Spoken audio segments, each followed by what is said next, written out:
বলতে গেলে আজকে হৃদয়ে রক্তক্ষরণ। এই হৃদয়ে রক্তক্ষরণ নিয়ে কিছু বলা যায় না, কিন্তু আমি যখন থেকে রাজনীতি শিখেছি সেই 1990 সালে স্বৈরাচারী আন্দোলনের অগ্রভাগে থেকে আজকে যে প্রধানমন্ত্রী, সেই প্রধানমন্ত্রী ওনার সাথে নিয়ে আন্দোলন করেছেন, কিন্তু সর্বপ্রথমে ছিল আজকের এই আমাদের প্রিয় নেত্রী বেগম খালেদা জিয়া। তখন একটি অলোকিত 4 দলীয় চুক্তি হয়েছিল।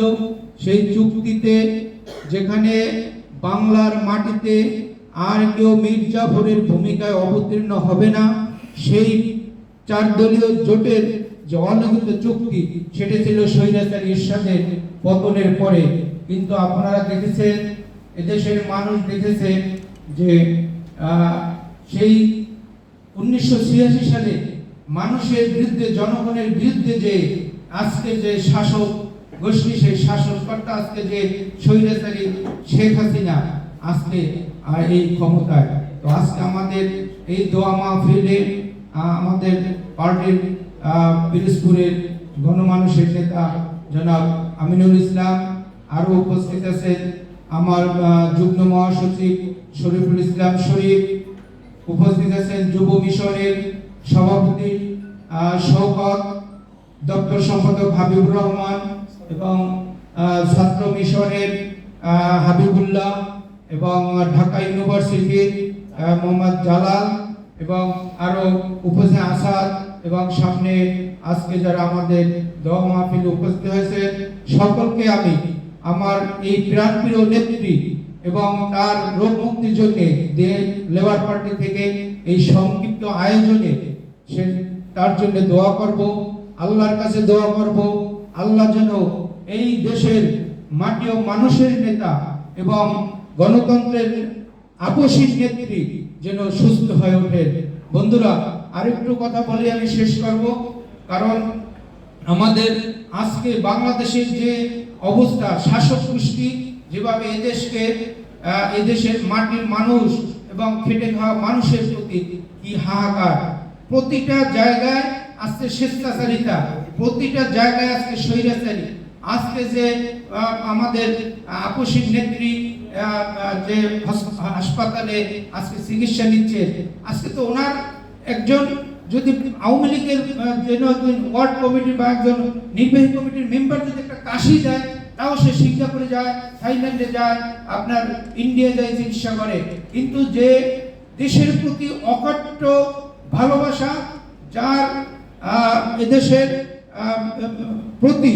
প্রতিটা মানুষের জন্য, এবং আজকে যারা বাংলাদেশে জাতীয়তাবাদী বিশ্বাস করে, ইভেন যারা আওয়ামী লীগ করে, তারাও চায় যেন খালেদা জিয়া সুচিকিৎসা হোক। কিন্তু একজন ব্যক্তি, সেই ব্যক্তি হচ্ছে ওই গণভবন থেকে সে নির্দেশ আসে যেন এই জিয়া পরিবার যেন ধ্বংস করতে পারলে তার হয়তো আগামীতে ক্ষমতা চিরজীবী হবে। কিন্তু উনি জানে না যে ক্ষমতা কখনো চিরস্থায়ী হয় না। এদেশের মানুষ কখনো কৌশলী করে, চালাকি করে কখনো দেশ কোনো স্বাধীনতা বা এদেশের শাসন করতে পারে না। কারণ যদি সেইটা হতো, তাহলে আজকে স্বৈরাচারী এরশাদ 9 বছর দেশ চালিয়েছে, কিন্তু আজকে উনি একবারে ওনার দল ভেঙে চূর্ণ বিচ্ছিন্ন হয়ে গেছে। কিন্তু সেইখানে স্বৈরাচারী এরশাদের আজকে বলতে গেলে সেই রকম একটা তার মৃত্যু জন্মবার্ষিকী একটা অনুষ্ঠান হয় না। কিন্তু আজকে সারা বাংলার মানুষ, 18 কোটি মানুষ যে আছে এই পরিবারটার দিকে, শহীদ প্রেসিডেন্ট জিয়ার পরিবারটার দিকে কিভাবে আপোষহীন দেখেন। তার একটি ছেলে কোকো মারা গিয়েছে, সেখানে এই পর্যায়ে আমাদের দেশ ছেড়ে যান নাই। আজকে তারেক জিয়া আমাদের বিএনপির ভারপ্রাপ্ত চেয়ারম্যান লন্ডনে বসবাস করতেছে, কিন্তু তাদের কাছে একটি মানুষের দেশের চেয়ে মানুষ বড়। আজকে আমরা পরিবারটার প্রতি বাংলাদেশ লেবার পার্টি না যথা বাংলাদেশের মানুষ কৃতজ্ঞ, কারণ এরা কখনো দেশের স্বৈরাচার আচরণ করে নাই। মানুষের চাহিদা যখন হয়েছে, সে 1990 সালে স্বৈরাচার আন্দোলনের পরে দেশ ক্ষমতায় ছিল। কিন্তু আপনারা জানেন যে মানুষের যে চাহিদা এবং এদেশের রাস্তাঘাট, কল কারখানা, সেটাই ছিল শহীদ প্রেসিডেন্ট জিয়াউর রহমানের আদর্শে যে মানুষ ফ্যাক্টরি করবে, কলকারখানা করবে, সেখানে খেতে কামারে কাজ করবে, কিন্তু আজকে এই বর্তমান ক্ষমতাসীন সরকার তারা কি করতেছে, রাস্তাঘাট করে এই দেশের উন্নয়নের একটা রোল মডেল তৈরি করতেছে। কিন্তু বন্ধুরা, আপনারা জানেন এই দেশের কলকারখানা বন্ধ করে কখনো দেশের উন্নয়ন সাধিত হবে না। তাই আমি সংক্ষিপ্ত ভাবে আমি শেষ করতে চাই, শুধু সর্বশেষ একটি কথা বলতে চাই। আজকে স্বৈরাচার এই শেখ হাসিনা যেভাবে চিকিৎসায় বঞ্চিত করছে, একজন স্বাধীনতার ঘোষণার সহকর্মীকে যেভাবে চিকিৎসায় বঞ্চিত করছে, এই দেশ কখনো এই শেখ হাসিনাকে ক্ষমা করবে না।